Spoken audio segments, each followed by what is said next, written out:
Bury is a sincere, hard-working place. The Union flag still at half-mast after the bombing in nearby Manchester, the statue dominating the square of the town's most famous son, Robert Peel. He founded both the police service and the Conservative Party.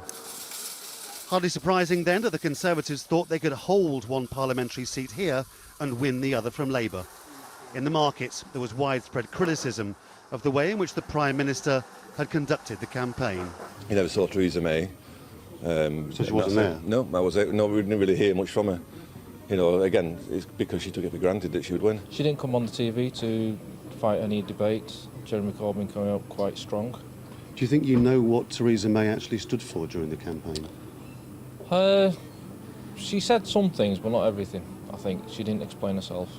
Jeremy Corbyn responded to the Manchester and London attacks, reminding the country that the Conservatives had cut the jobs of 20,000 police officers to save money.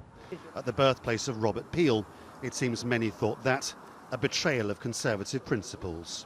Theresa May had assumed that her call for fervent patriotism to help her in the UK's Brexit negotiations would win in places like Bury, but she couldn't have been more wrong. Bury might be patriotic, but it is no longer rich. Jeremy Corbyn had demanded more money to pay for police officers and the health service. Bury now has 2 Labour MPs. The same story repeated itself all over England in working class places where the Labour vote held up instead of defecting to the Conservatives. The other issue that kept cropping up was Labour promising to scrap university tuition fees, leading to a huge surge in young people backing Corbyn. Labour has had a very united campaign, and I think its message has cut through, and I think it's particularly cut through for young people around re-establishing free school meals at primary school and getting rid of tuition fees, which is saddling a generation with untenable debt, £50,000, the most indebted students on the planet. And I think people genuinely thought this was a manifesto of hope.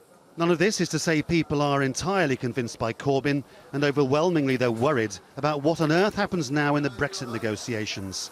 But the apparent lack of a Conservative vision cost them dearly in the very places they needed to win the most.